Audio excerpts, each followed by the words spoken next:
नमस्कार। मैं doctor Sangeeta Dahiya, digital ग्राम के अध्यक्ष। आज आप सभी को कुछ बातें आप लोगों से शेयर करनी थी। पोस्ट तो मैं काफी टाइम से डालती आ रही हूँ, आप लोगों का काफी सहयोग मिला है, सपोर्ट मिला है, बहुत प्यार भी मिला है। और टाइम की कमी की वजह से मैं हर बार रिप्लाई नहीं कर पाती हूँ, क्योंकि काफी फॉलोवर है, इतने लोगों को रिप्लाई करना नामुमकिन है। आज कुछ ऐसा हुआ है कि बात शेयर करनी जरूरी थी, क्योंकि एक संगठन को जब हम रिप्रेजेंट करते हैं तो काफी लोगों की आवाज बन जाती है। 5 लाख लोगों का समर्थन है हम लोगों के पास, तो वर्ल्ड वाइड मतलब मेरा संगठन काम कर रहा है, इंडिया में भी, आउट ऑफ इंडिया भी है। मुझे आज एक बात समझ नहीं आ रही है। राजकुमार सैनी जी, अभी न्यूज में मैंने देखी, हरियाणा में दोबारा वही माहौल बनाने की ये लोग क्यों कोशिश कर रहे हैं।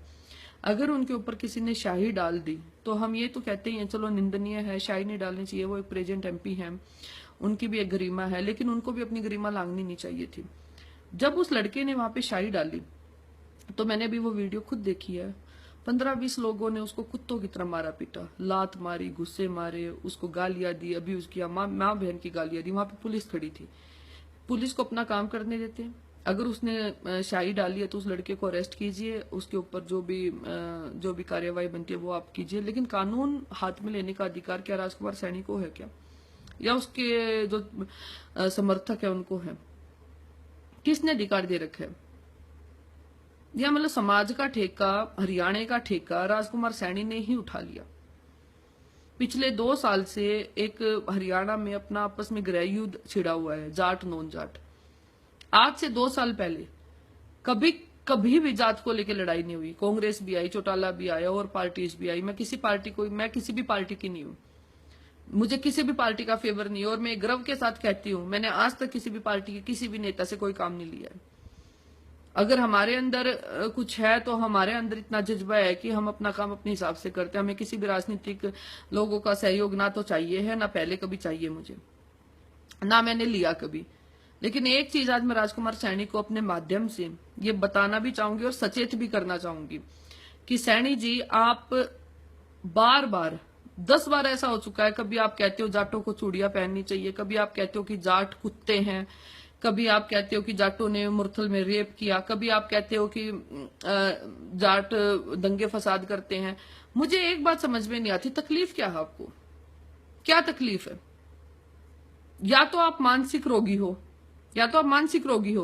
या आप पपेट बन गई हो कि बीजेपी के जो टॉप लीडर गेम खेल रहे हैं बैठ के।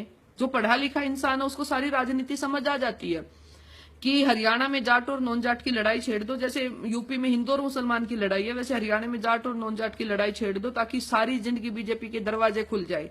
मैं मोदी जी का सम्मान करती हूँ, हमारे देश को मोदी जैसा प्राइम मिनिस्टर कभी नहीं मिल सकता, आई एग्री विद डैट, लेकिन आप जैसे नेताओं ने ना उस आदमी का भी सिर झुका दिया। और कुछ कमी हमारे प्रधानमंत्री जी में भी है। जाट आरक्षण के टाइम पे इतनी लड़ाई हुई, दंगे हुए, फसाद हुए, इतने लोग मारे गए, पता नहीं क्या क्या हुआ। उसके बाद कुछ नेताओं ने मैं प्रॉपर नाम भी ले सकती हूँ, चलो मेरे पास इतने एविडेंस, मेरे अपने संगठन के पास इतने एविडेंस है कि मतलब जो मासूम लोग थे, जो मौके पे आरक्षण के टाइम पे मौजूद नहीं थे, उन लोगों के घरों में लेटर भिजवाए गए, क्योंकि वो कांग्रेस के समर्थक थे या वो चौटाला के समर्थक थे। गुंडा राज बना के रख दिया आपने हरियाणा में।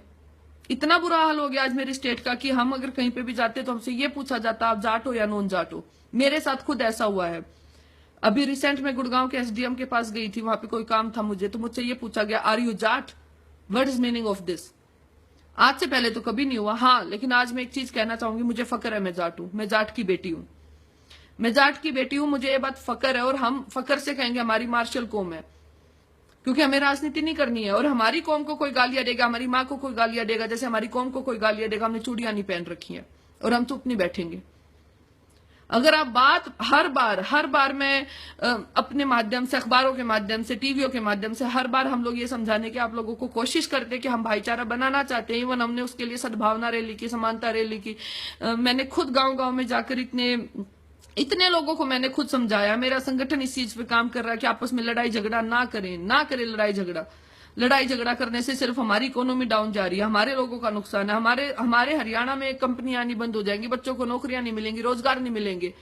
एक आम आदमी को है ना सैनी जी, सिर्फ रोटी की चिंता होती है, और आप जैसे जो लोग जिन्होंने इनफ पैसा कमा लिया, राजनीति में बैठ के अपनी रोटियां सेक रहे हो, आपका रिटायरमेंट का टाइम आ चुका, आपको क्या लगता है गंदी राजनीति करने से आप आगे सीएम बन जाओगे, आप नॉन जाट के नेता बन जाओगे? क्या लगता है आप लोगों को? हमने आपकी रैलियां देखी हैं, सुने मैंने आपके 2-4 भाषण। क्या बोलते हो आप उन भाषणों में? मैंने सुनी है 2-4 बातें। आज से 5 साल पहले आपको कोई जानता भी नहीं था। अरे शर्म आनी चाहिए। कुरुक्षेत्र से आप एमपी बने हो, वहां पे सबसे ज्यादा जाटों की वोट है। जाटों ने ही आपको एमपी बनाया होगा। हमने आपको एमपी इसलिए बनाया था क्योंकि हम लोग ये चाहते थे मोदी जी पीएम बने, इसलिए आपको एमपी नहीं बनाया था। राजकुमार सैनी जी कुछ बने। राजकुमार सैनी में ऐसी कोई क्वालिटी नहीं है कि हम आपको एमपी बनाते।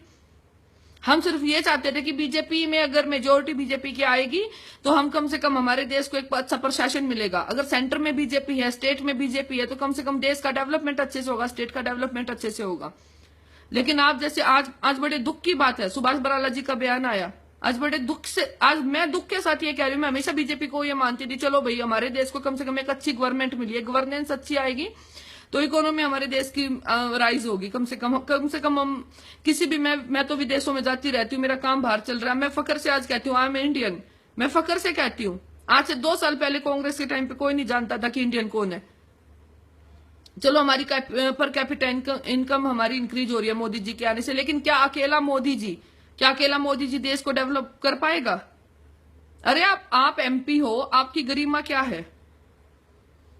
आज मेरे 2 क्वेश्चन आपसे सैनी साहब। पहला ये, क्या आप मानसिक रोगी हो?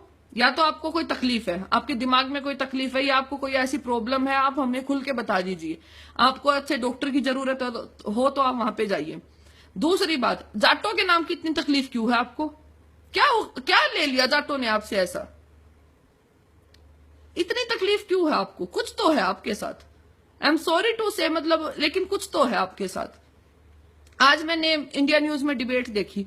बीजेपी के प्रवक्ता ये कह रहे हैं वहां पे बैठ के कि कांग्रेस के टाइम पे भी सेम चीजें होती थी। बीजेपी वालों को मैं आज एक बात बताना चाहूंगी, कांग्रेस वाले कुएं में गिरेंगे तो आप कुएं में गिर जाओगे क्या?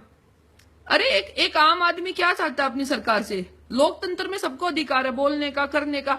क्या चाहते हैं हम लोग आपसे? हम लोग ये चाहते हैं कि बस हमें एक अच्छी गवर्नमेंट मिल जाए, हमारे देश की तरक्की होनी चाहिए, स्टेट की तरक्की होनी चाहिए, लोगों को रोजगार मिल जाए। रोटी कपड़े मकान की चिंता होती है आम आदमी को। हमें कोई फर्क नहीं पड़ता एमपी कौन है, सीएम कौन है। कांग्रेस ने कुछ किया तो बीजेपी वही करेगी। ओबीसी नेता बैठ के ये कह रहे हैं वहां पे टीवी में, आज की बात है ये, डिबेट इंडिया न्यूज में डिबेट आ रखी थी अभी। सतीश यादव जी थे ओबीसी नेता, उन्होंने कहा कि नहीं हमारी तो बस सरकार से एक ही डिमांड है, हमारे नेता को Z+ सिक्योरिटी दी जाए। राजकुमार सैनी जी ने क्या झंडे गाड़ दिए उनको Z+ सिक्योरिटी दी जाए? बता दो आप लोग, हमें बता दो भाई, उनके योगदान बता दो। उनके योगदान मैं बता देती हूँ आपको। जिस दिन से वो एमपी बन के आए, उनका योगदान ये है कि एक जाटों के तो हाथ धो के पीछे पड़ गए हैं।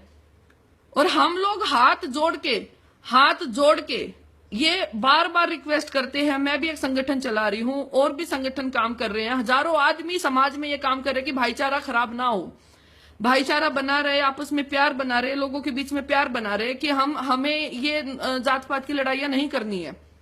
लेकिन मुझे नहीं समझ आता सैनी साहब, आप क्या चाहते हो? कुछ तो चाहते हो, लेकिन मैं आज आपको एक बात बताना चाहूंगी, जैसा बीज बोओगे ना वैसा काटोगे। अगर गलत करोगे आपके साथ गलत होगा। कोई किसी से नहीं डरता है। आज एक चीज बता देती हूँ, लाठियां चलवाने से, गोलियां चलवाने से, हमारे जाटों के बच्चे मरवाने से जाट चुप नहीं बैठेंगे।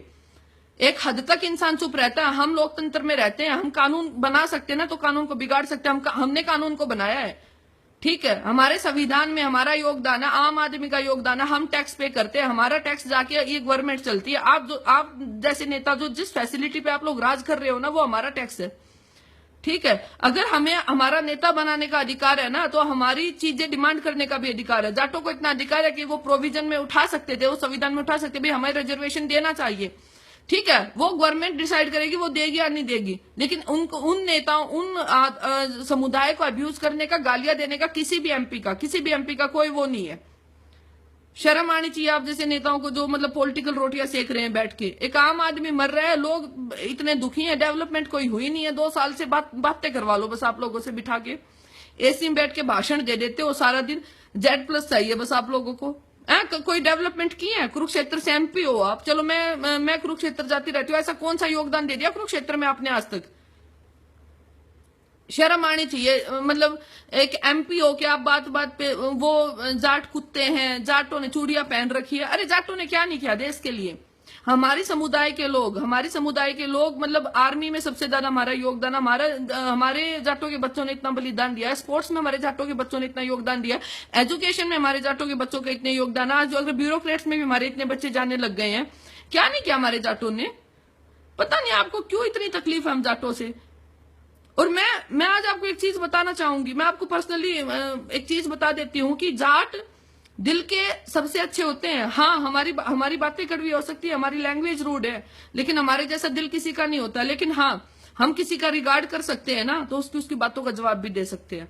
आज मैं एक चीज बताना चाहूंगी आपको, अपने संगठन के माध्यम से, आप लोग सुधर जाओ। बस अपील है ये मेरी आप लोगों से, आप लोग सुधर जाओ। हम भाईचारा कायम करना चाहते हैं, लेकिन भाईचारा कायम करने के चक्कर में हम अपनी कौम को, अपने समुदाय के लोगों को, हमने चूड़ियां नहीं पहन रखी है। बस समझदार को इशारा काफी होता, हमने चूड़ियां नहीं पहन रखी है। जय हिंद।